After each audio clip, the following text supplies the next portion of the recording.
Bismillahirrahmanirrahim. Alhamdulillahi rabbil alamin. Nahmaduhu wa nasta'inuhu wa nastaghfiruh. Wa na'udzu billahi min shururi anfusina wa sayyiati a'malina. Man yahdihillahu fala mudilla lahu wa man yudlil fala hadiya lahu. Wa ashhadu an la ilaha illallah wahdahu la sharika lahu.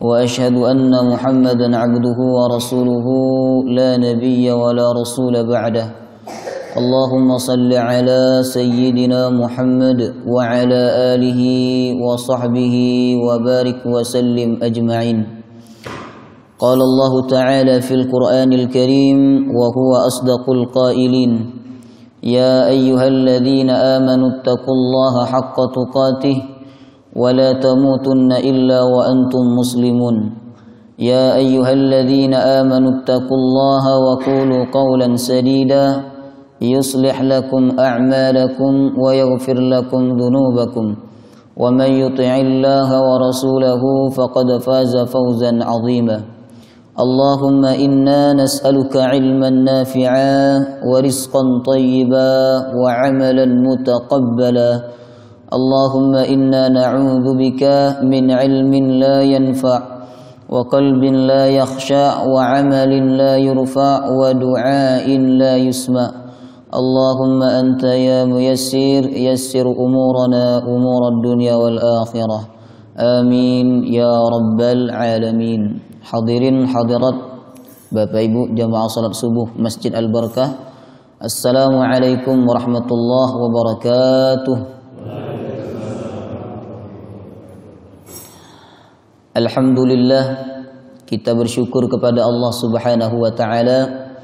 Pagi hari ini Allah Subhanahu wa taala kembali memberikan kemudahan kepada kita untuk datang ke masjid, berkumpul, membaca dan memahami kitab suci Al-Qur'anul Karim. Rasulullah sallallahu alaihi wasallam bersabda, "Majtama'a qaumun fi baitin min buyutillah yatluna kitab Allah wa yatadarasunahu illa nazalat alaihimus sakinah wa ghashyathumur rahmah wa haffat anhumul malaikah wa dzakarahumullahu fi man indah." Tidaklah sekelompok manusia itu berkumpul di masjid untuk membaca dan memahami kitab Allah Subhanahu wa taala kecuali Allah akan berikan 4 kemuliaan. Pertama, Allah akan turunkan ketenangan dalam hatinya. Kemudian yang kedua, Allah Subhanahu wa taala akan guyur hidupnya dengan rahmat. Kemudian yang ketiga, Allah akan jaga hidupnya melalui para malaikatnya. Kemudian yang keempat, Allah sebut namanya di hadapan para malaikat-malaikatnya. Apalagi jemaah rahimakumullah, kita sekarang masih berada di bulan suci Ramadan dan kita sudah berada di hari yang ke-20 dari bulan suci Ramadan. Artinya 9 atau 10 hari lagi Ramadan akan segera berlalu dari kehidupan kita. Maka jika kita mengikuti Ramadannya Rasulullah sallallahu alaihi wasallam, Nabi itu semakin akhir Ramadan semakin semangat ibadahnya. Semakin kencang baca Al-Qur'annya, semakin banyak amal ibadahnya kepada Allah Subhanahu wa taala. Oleh karena itu, beliau sangat menekankan kepada kita untuk melakukan i'tikaf di 10 malam terakhir Ramadan.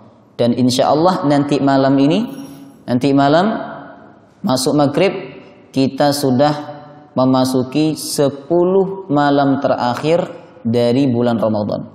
Dan di antara 10 malam terakhir itu Bapak Ibu, ada 1 malam yang dirahasiakan oleh Allah. Apakah itu malam 21, malam 22, malam 23, ataukah malam 29, ataukah malam 30? Terdapat 1 malam yang sangat mulia. Siapa yang dihalangi mendapatkan kebaikan malam itu, apa kata Rasulullah? Sungguh dia telah dihalangi untuk mendapatkan kebaikan.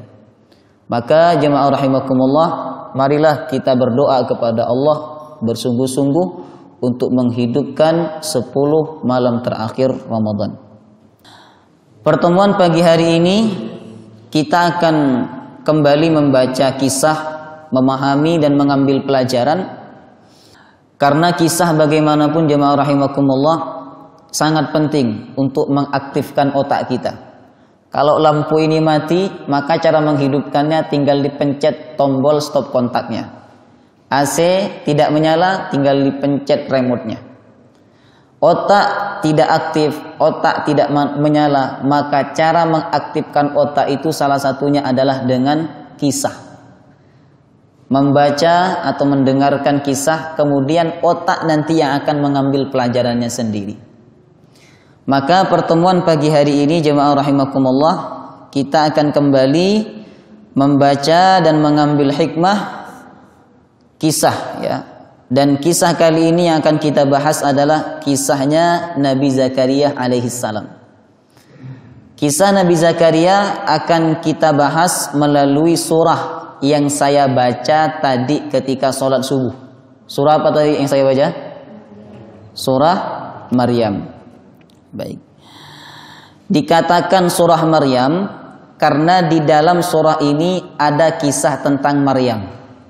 Percis setelah kisahnya Nabi Zakaria, Allah sebutkan kisah Maryam.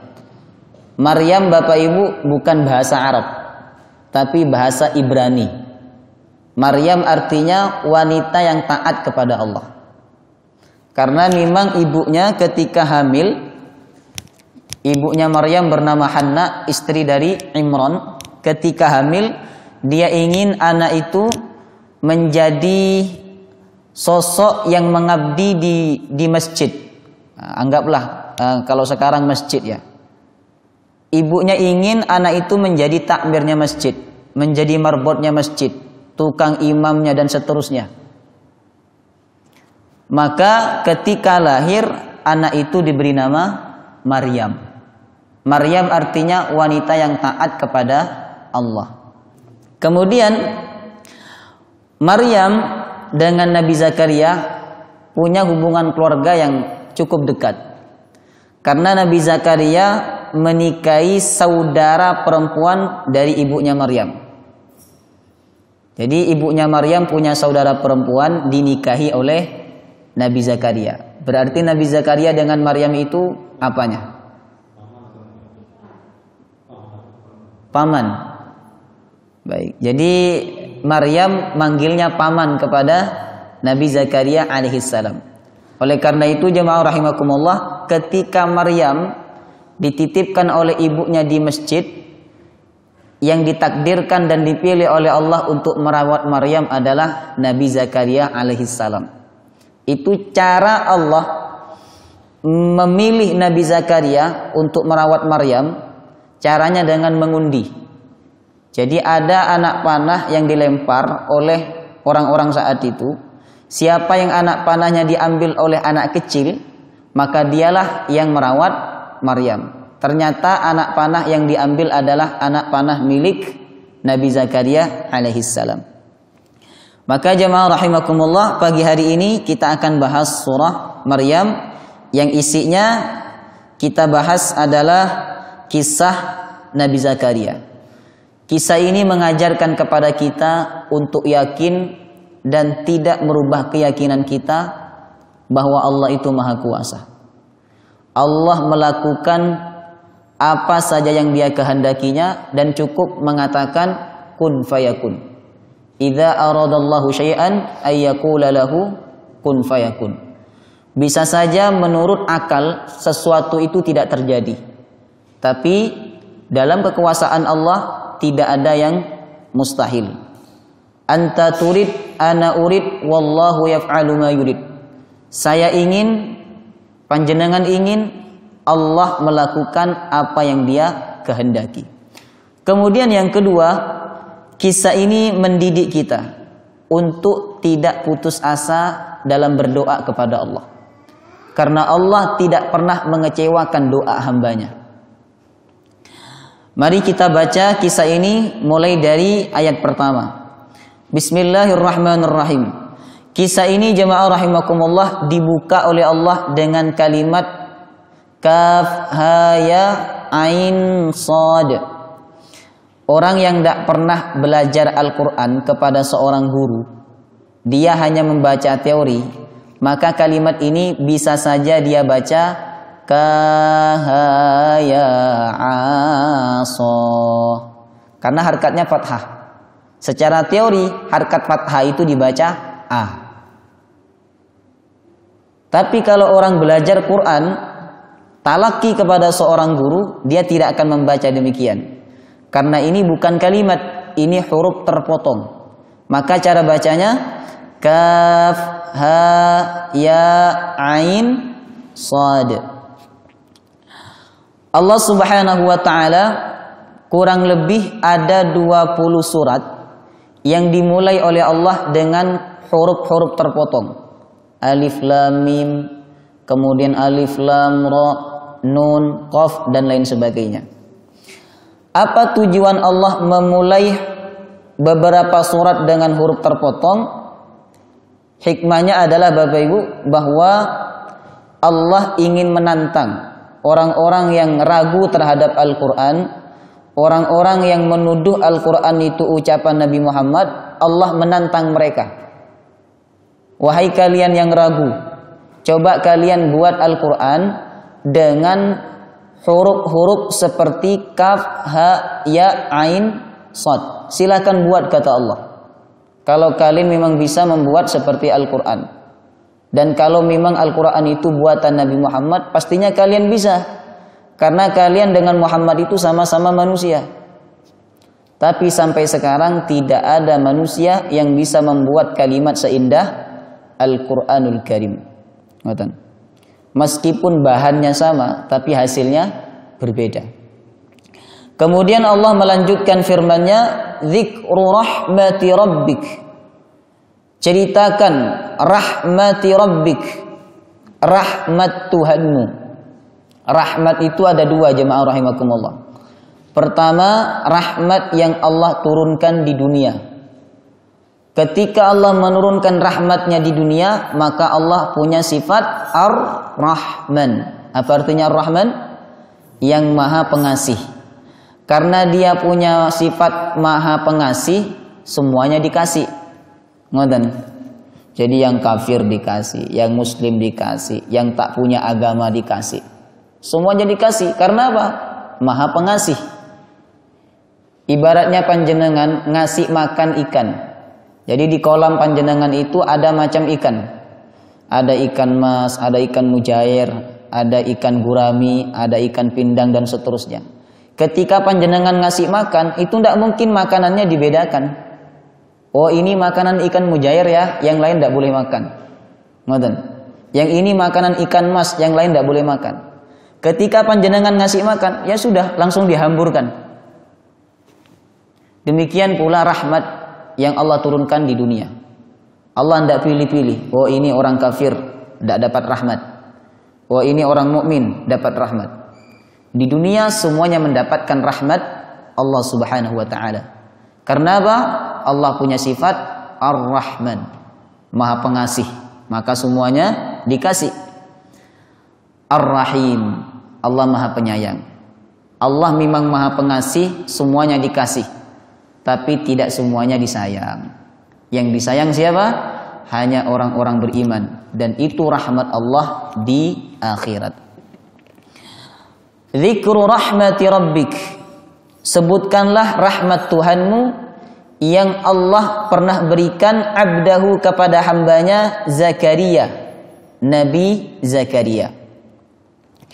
Ketika itu jamaah rahimakumullah, Nabi Zakaria sudah berumur 120 tahun dan istrinya berumur 90 tahun tapi masih belum punya anak. Makanya saya senang baca surah ini.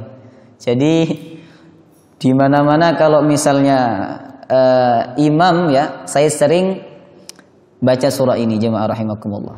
Jadi Nabi Zakaria itu umur 120 tahun belum punya anak, istrinya sudah berumur 90 tahun.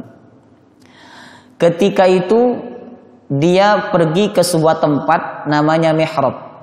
Mihrab, tempat yang khusus untuk ibadah. tidak dibuat ngobrol, tidak dibuat untuk makan, tidak dibuat untuk tidur. Tempat itu khusus untuk ibadah kepada Allah. Berbeda dengan masjid. Masjid ini multifungsi. Bisa dibuat untuk ngobrol, musyawarah. Kemudian bahkan ada masjid makan buka puasanya di dalam masjid, ngoten. Tapi kalau mihrab itu khusus untuk ibadah kepada Allah. Sehingga tempat itu suci. Dan tempat itu mustajab jemaah rahimakumullah. Oleh karena itu, Nabi Zakaria ketika dia ingin minta anak kepada Allah Subhanahu wa taala, dia panjatkan doa itu di mihrab. Saat itu Nabi Zakaria nada rabbahu. Dia memanggil Tuhannya. Kalau memanggil Bapak Ibu, suaranya keras apa pelan? Kalau memanggil, menyeru, itu suaranya pelan apa keras? Keras. Kalau panjenengan manggil seseorang, menyeru, itu suaranya keras. Pak Anto, tunggu. Ngoten. Dan biasanya Bapak Ibu, orang yang manggil dengan suara keras itu, biasanya itu lagi kepepet. Lagi kepepet dia, butuh bantuan. Misalnya, naudzubillah ya, rumahnya panjenengan kebakaran. Itu maka spontan panjenengan akan berteriak meminta tolong. Atau rumahnya panjenengan kemalingan, spontan panjenengan akan berteriak minta tolong. Dalam ayat ini jemaah rahimakumullah, panggilan Nabi Zakaria yang ditujukan kepada Allah, Allah Subhanahu wa taala sebutkan dengan kalimat nada. Berarti panggilannya keras apa pelan? Sebenarnya nada itu panggilannya adalah keras. Padahal Nabi Zakaria itu memanggil Allah bukan dengan panggilan yang keras, tapi dengan panggilan yang pelan. Sebagaimana lanjutan ayatnya, nidaan khafiyah, dengan panggilan yang pelan. Kenapa Allah Subhanahu wa taala menggambarkan dengan kalimat nada? Ini menunjukkan bahwa Nabi Zakaria itu kepepet. Ya Allah, umur sudah 120, tapi belum punya anak. Orang soleh Bapak Ibu, jangankan orang soleh, orang biasa, kalau tidak punya anak itu aib. Jemaah rahimakumullah. Apalagi orang soleh. Orang soleh itu kalau tidak punya anak, aib. Karena apa? Peluang untuk dakwahnya dilanjutkan itu sedikit dibandingkan orang soleh yang punya anak, dan anaknya itu akan melanjutkan perjuangan dakwahnya. Makanya Nabi Zakaria itu digambarkan oleh Allah dengan kalimat nada. Artinya apa? Dia benar-benar kepepet. Ya Allah, umur sudah 120 tahun. Istri berumur 90 tahun. Secara akal tidak mungkin hamba punya anak. Tapi Engkau Maha Kuasa, Engkau Maha Hebat, Engkau Maha Berkehendak. Makanya Allah Subhanahu wa taala menggambarkan dengan kata nada. Nidaan khafiyah, dia memanggil Allah nidaan khafiyah dengan panggilan yang lirih, dengan suara yang pelan. Ini adab berdoa Bapak Ibu. Jadi berdoa itu adabnya harus dengan suara yang pelan, lirih. Berbeda ketika kita berteriak minta tolong kepada manusia, itu suaranya keras. Tapi kalau kita berteriak minta tolong kepada Allah, tidak usah keras suaranya. Cukup dengan suara yang lirih. Ya Allah, ampunkan dosa-dosa hamba ya Allah. Ngoten. Allah berfirman, "Ud'u rabbakum tadarru'an wa khufyah." Berdoalah kalian kepada Allah tadarru', dalam keadaan wajahnya nunduk. Jadi doa itu sunnahnya menundukkan wajah sebagai bentuk tawaduk kita kepada Allah. Kemudian wa khufyah, dan sunnahnya doa itu khufyah, dengan suara yang pelan. Apa permohonannya Nabi Zakaria kepada Allah Subhanahu wa taala? Kata Nabi Zakaria, qala rabbi inni wahanal 'azmu minni washta'ala ar-ra'su shayba wa lam akun bidu'aika rabbi syaqiyya. Nabi Zakaria berdoa, Rabbi inni, Tuhanku. Rabbi, Tuhanku. Kalimatnya bukan menggunakan ya Rabbi, wahai Tuhanku. Beda nggih? Antara Rabbi dengan ya Rabbi itu maknanya berbeda. Kalau Rabbi maknanya Tuhanku. Tapi kalau ada yanya, ya Rabbi maknanya apa? Wahai Tuhanku. Dalam Quran tidak ada doa yang diawali dengan huruf ya. Itu tidak ada. Panjenengan cek dari surah Al-Fatihah sampai surah An-Nas, tidak ada doa yang diawali dengan kata ya. Hanya saja sebagian terjemah itu, mohon maaf, kurang tepat. Mereka mengartikan Rabbi itu dengan makna wahai Tuhanku. Padahal makna yang benar itu Tuhanku. Kenapa Allah tidak menggunakan kata ya, wahai? Karena wahai itu menunjukkan jauh, Bapak Ibu. Coba panjenengan manggil seseorang. Kalau orang itu jauh, biasanya menggunakan seruan ya. Ya Suparman, wahai Pak Suparman. Berarti menunjukkan bahwa yang dipanggil itu jauh. Sedangkan Allah dekat dengan hambanya. Wa idza sa'alaka 'ibadi 'anni fa inni qarib. Apabila hambaku bertanya kepadamu Muhammad, jawab inni qarib, saya dekat. Makanya doa yang diajarkan oleh Allah itu tidak ada kalimat wahainya. Rabbi, Tuhanku. Pertama, karena ketika kita ingin berdoa kepada Allah, kita harus mendekatkan diri kita kepada Allah.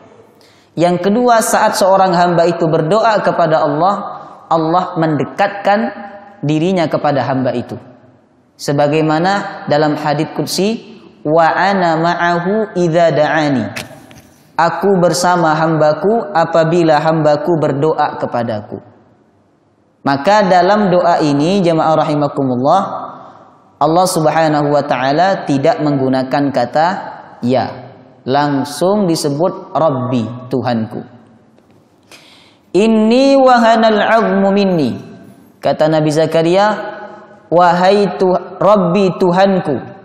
Inni wahanal 'azmu minni. Sesungguhnya tulangku sudah lemah. Washta'ala ar-ra'su syaiba. Dan kepalaku dipenuhi oleh uban. Jadi kira-kira umur berapa ini? 120 tadi. Dalam kisah yang saya sampaikan. Jadi ini kepalanya sudah dipenuhi dengan uban semua. Bukan karena faktor penyakit ya. Sebagian orang itu ada kepalanya penuh dengan uban itu bukan karena faktor usia, tapi karena faktor penyakit. Ngoten. Sedangkan Nabi Zakaria ini karena faktor usia. Usianya sudah 120 tahun. Dia mengadu kepada Allah. Dan Allah lah tempat mengadu yang paling baik. Kata Nabi Zakaria, Rabbi inni wahanal 'azmu minni washta'ala ar-ra'su syaiba. Tuhanku, sesungguhnya tulangku sudah lemah. Artinya saya sudah tua. Washta'ala ar-ra'su syaiba, dan kepalaku sudah dipenuhi dengan uban. Ini pelajaran jemaah rahimakumullah, bahwa ketika kita berdoa kepada Allah, kita harus benar-benar merasa lemah di hadapan Allah. Ngoten. Sebagaimana Nabi Zakaria, ya Allah, Tuhanku, sesungguhnya aku ini sudah lemah dan kepalaku dipenuhi dengan uban. Sama ketika kita minta kepada Allah, ya Allah, ekonomiku sudah mulai melemah, pikiranku sudah mulai khawatir, tapi hamba tidak pernah putus asa untuk berdoa kepada Engkau. Ngoten. Ya Allah, bisnisku sudah mulai rusak, sudah mulai bangkrut, pikiranku sudah mulai kacau, hutangku di mana-mana, tapi hamba tidak pernah kecewa untuk berdoa kepadamu. Ngoten, jemaah rahimakumullah. Jadi mengeluhkan diri kepada Allah itu hal yang dianjurkan, dan kita dilarang mengeluhkan diri kita kepada manusia. Nah sekarang banyak orang itu mengeluhkan hidupnya kepada manusia dan dia lupa bahwa yang memberikan dan menolong kehidupannya itu hanya Allah Subhanahu wa ta'ala. Kemudian Nabi Zakaria berkata, ujung kalimatnya Masya Allah ya, walam akum bidu'aika rabbi syakiya. Akan tetapi engkau tidak pernah mengecewakan doaku ya Allah. Akan tetapi engkau tidak pernah mengecewakan doaku. Pengalaman aku berdoa ya Allah, engkau tidak pernah menolak doaku. Engkau selalu mengabulkan doaku. Hari ini aku minta kembali kepada engkau ya Allah. Ngoten. Jadi kalau kita berdoa kepada Allah, ya Allah, sungguh banyak doa-doa yang telah engkau kabulkan untuk saya. Hari ini hamba meminta kembali kepada engkau. Karena rahmat engkau sangat banyak. Oleh karena itu Bapak Ibu, sebelum berdoa, sunnahnya mengucapkan apa? Sebelum kita berdoa itu, sunnahnya mengucapkan kalimat nopo? Alhamdulillah. Habis itu salawat, baru doa. Itu alhamdulillah kita ucapkan untuk berterima kasih kepada doa-doa kepada Allah atas doa-doa yang sudah dikabulkan oleh Allah. Ya Allah, terima kasih ya Allah. Engkau telah banyak mengabulkan doa hamba.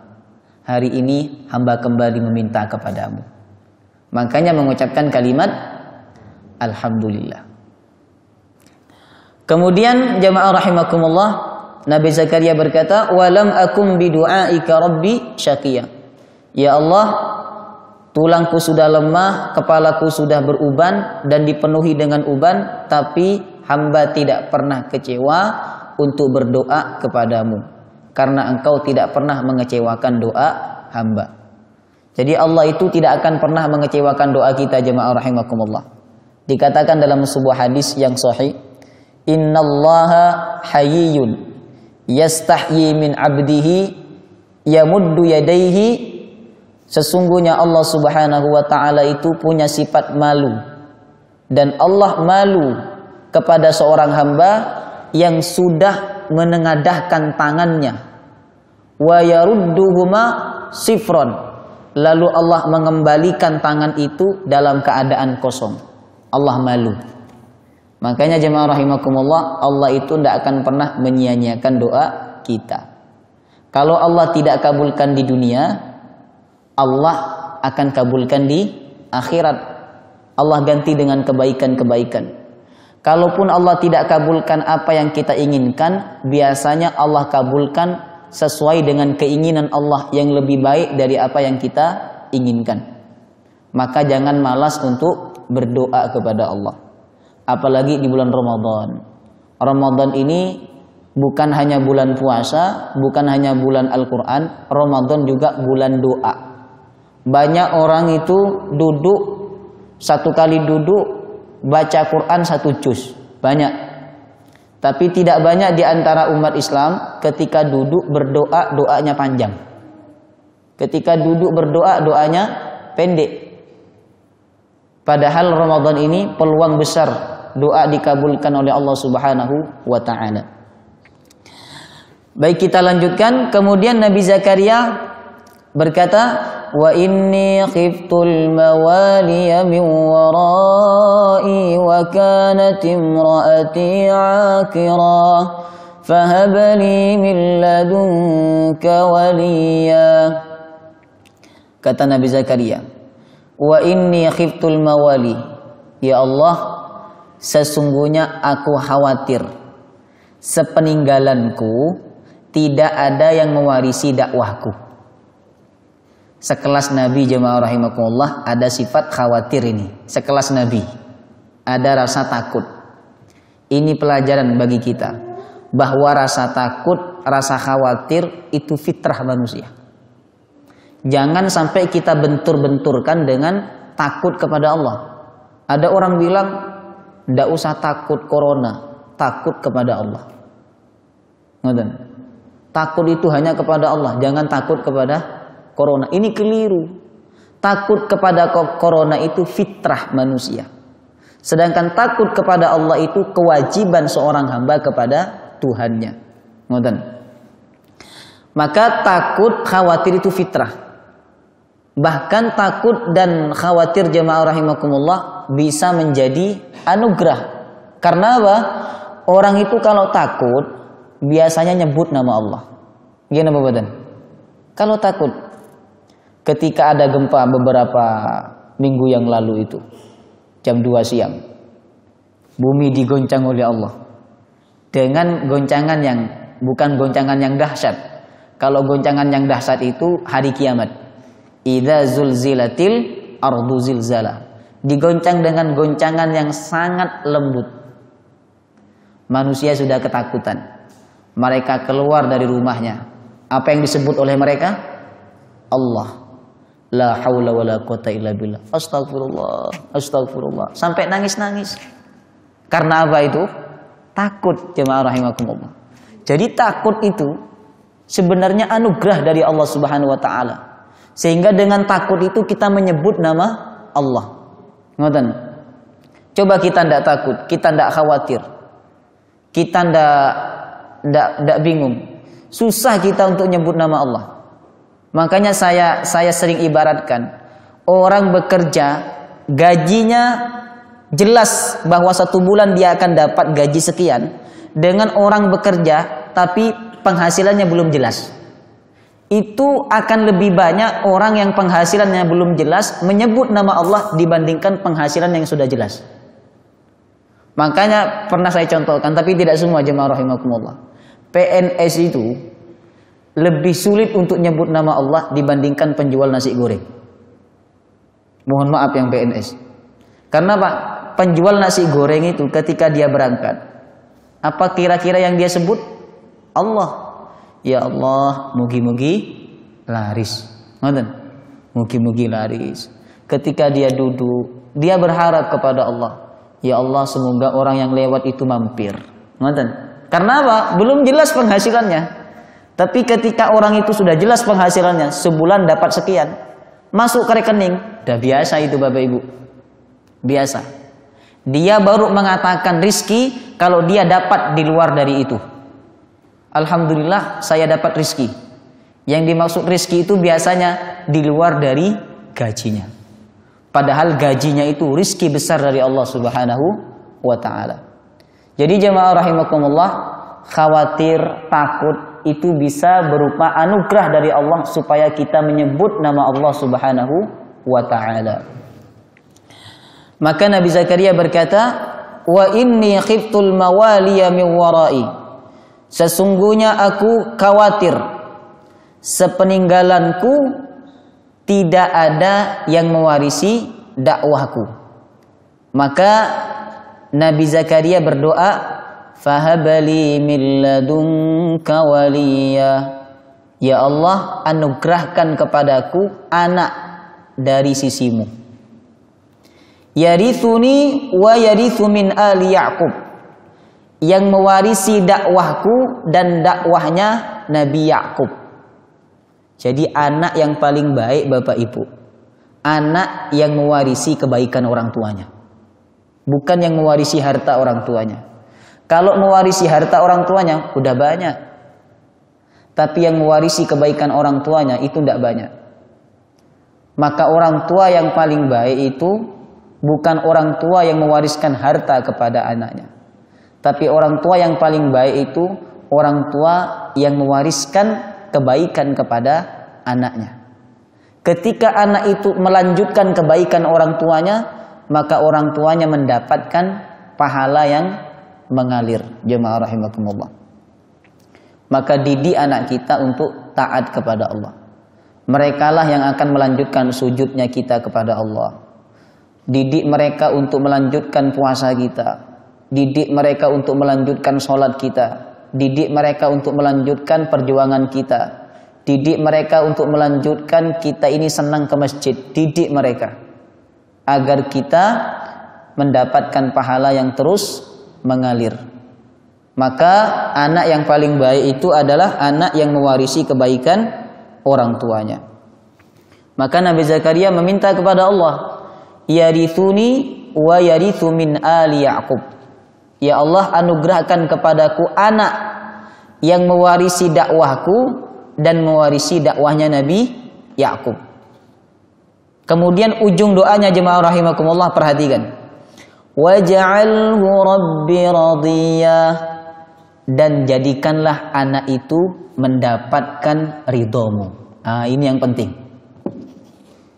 Ya Allah, jika dia mewarisi hartaku, jadikan dia mendapatkan ridhomu. Ya Allah, jika dia mewarisi dakwahku, jadikan engkau ridho kepadanya. Ya Allah, jika dia mewarisi kedudukanku, jadikan dia mendapatkan ridhomu. Jadi kuncinya mendapatkan ridho Allah. Jemaah rahimakumullah. Kita punya harta banyak, kalau Allah tidak ridho, mau kemana kita? Kalau Allah tidak ridho, mau kemana kita? Kita punya kedudukan tinggi, kalau Allah tidak ridho, tidak ada nilainya jemaah rahimakumullah. Anak meskipun banyak, jika tidak diridhoi oleh Allah, tidak ada nilainya. Ya, apapun yang kita berikan kepada anak, kalau tidak mendapatkan ridho Allah, tidak ada nilainya. Maka Nabi Zakaria minta kepada Allah, waj'alhu rabbi radiyah. Ya Allah, jadikan dia anak yang mendapatkan ridhomu. Masya Allah. Maka doakan anak kita, Bapak Ibu. Doakan anak kita mendapatkan ridho Allah Subhanahu wa ta'ala. Maka di bulan Ramadan ini, doa yang sunnah kita ucapkan dan harus kita perbanyak mengucapkannya adalah Allahumma inni as'aluka ridhaka wal jannah. Ya Allah, hamba memohon kepadamu ridhaka, ridhamu, wal jannah, dan surga. Waj'alhu rabbi radiyah. Ya Allah, jadikan dia anak yang mendapatkan ridhamu. Kemudian Allah Subhanahu wa ta'ala menyambut dengan baik doanya Nabi Zakaria. Karena sudah bertahun-tahun meminta anak, belum dikabulkan oleh Allah. Baru dikabulkan oleh Allah ketika berumur 120. Doa itu Bapak Ibu, semakin sering kita ucapkan, semakin sering kita minta, ditumpuk, nanti pada waktunya Allah akan kabulkan dengan sesuatu yang istimewa. Dengan sesuatu yang istimewa jemaah rahimakumullah. Dulu saya meminta kepada Allah agar saya bisa ke Tanah Suci. Saya minta mulai dari kelas 3 MTS. Kelas 3 MTS saya ingin berangkat ke Tanah Suci. Saya minta kepada Allah. Selepas sholat, doa yang saya selipkan, selalu saya selipkan adalah doa minta ke Tanah Suci. Minta bisa melaksanakan ibadah di Masjidil Haram dan Masjid Nabawi. Baru dikabulkan oleh Allah ketika kuliah semester 7. Dan cara Allah mengabulkan sangat istimewa Bapak Ibu. Waktu itu saya ikut lomba hafalan, dapat juara 1, kemudian hadiahnya umrohnya kelas VIP, kemudian dikasih sangu. Jadi tidak ada sepeser pun uang saya yang keluar. Begitu cara Allah mengabulkan doa orang-orang yang sabar menunggu doa itu dikabulkan Allah Subhanahu wa ta'ala. Sama halnya dengan Nabi Zakaria. Baru dikabulkan doanya ketika berumur 120 tahun. Apa kata Allah? Ya Zakaria, inna nubashshiruka bi ghulamin ismuhu Yahya, lam naj'al lahu min qablu samiyya. Wahai Zakaria, inna nubashshiruka, sesungguhnya aku gembirakan engkau bi ghulamin, dengan seorang anak. Ismuhu Yahya, namanya Yahya. Jadi yang ngasih nama itu langsung Allah Subhanahu wa ta'ala. Lam naj'al lahu min qablu samiyya, tidak ada orang sebelumnya Yahya ini yang punya nama Yahya. Jadi sejak Nabi Adam sampai Nabi Zakaria, tidak ada orang yang punya nama Yahya. Ini nama perdana yang Allah berikan kepada anaknya Nabi Zakaria. Oleh karena itu Nabi Yahya itu mudah dikenal. Jemaah rahimakumullah. Beda dengan nama kita. Nama kita ini kan familiar. Ahmad Rais. Oh, banyak banget. Di pondok dulu ada 3 namanya Ahmad Rais. Sampai mereka memberi gelar. Ada Rais kecil, ada Rais sedang, ada Rais besar. Saya Rais kecilnya.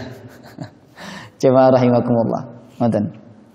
Yahya ini nama perdana yang Allah berikan kepada anaknya Nabi Zakaria. Kenapa diberi nama Yahya? Ada maksud dan tujuannya. Yahya apa artinya? Dari kata hayyun. Apa artinya hayyun? Hidup. Yahya itu artinya yang hidup. Pertama, karena Allah ingin ngasih tahu kepada Nabi Zakaria bahwa bayi akan hidup. Bayi itu akan hidup. Akan hidup di rahim, tidak mati di rahim, masa kecilnya akan tumbuh dengan baik dan akan melanjutkan perjuangannya Nabi Zakaria. Karena kalau mengukur umur istrinya umur 90. Coba ibu yang umur 90 ada enggak di sini? Tidak ada. Umur 90 itu sangat tua, jemaah rahimakumullah. Jadi kalau mengukur dari umur, wanita umur 90 tahun itu tidak kuat hamil. Sehingga bisa saja bayinya akan meninggal dalam kandungan atau keguguran. Maka Allah tegaskan kepada Nabi Zakaria, saya beri nama anak ini Yahya. Anak ini akan hidup di rahim istrimu, dia akan tumbuh dengan baik dan dia akan melanjutkan perjuangan dakwahmu. Kemudian yang kedua, Allah beri nama Yahya karena rahim istrinya hidup kembali setelah sebelumnya diponis oleh medis saat itu tidak bisa hamil. Alias mandul, jemaah rahimakumullah. Maka Allah beri nama Yahya. Kata Allah, lam naj'al lahu min qablu samiyah. Kemudian saya lanjutkan sebentar. Nabi Zakaria gembira, bahagia, tapi campur heran. Bukan ragu ya jemaah rahimakumullah, tapi heran. Apa kata Nabi Zakaria?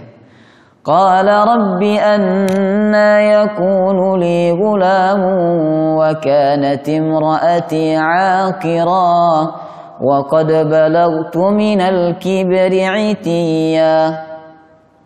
Rabbi, Tuhanku, bagaimana mungkin saya punya anak sedangkan istri saya mandul dan umur saya sudah sangat tua.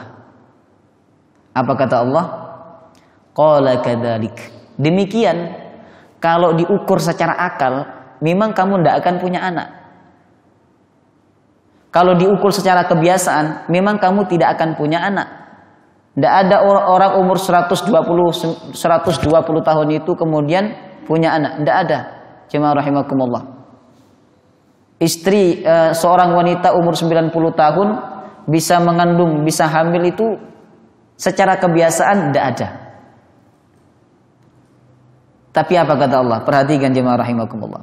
Qala rabbuka huwa 'alayya hayyin. Tapi bagi saya itu mudah. Ini yang harus kita tanamkan dalam hati kita. Bisa saja menurut kita sulit. Menurut orang sulit. Tapi ingat, huwa 'alayya hayyin, kata Allah. Bagi saya mudah itu. Tidak ada yang sulit bagi Allah. Kalau Allah berkehendak, semuanya akan mudah. Allah berfirman dalam hadits qudsinya, seandainya semua manusia berkumpul untuk mendatangkan kebaikan kepadamu wahai manusia, jika saya tidak berkehendak maka tidak akan datang. Seandainya manusia berkumpul untuk mencelakakanmu, jika saya tidak berkehendak tidak akan terjadi. Kita harus tanamkan ini Bapak Ibu, bahwa Allah itu maha kuasa.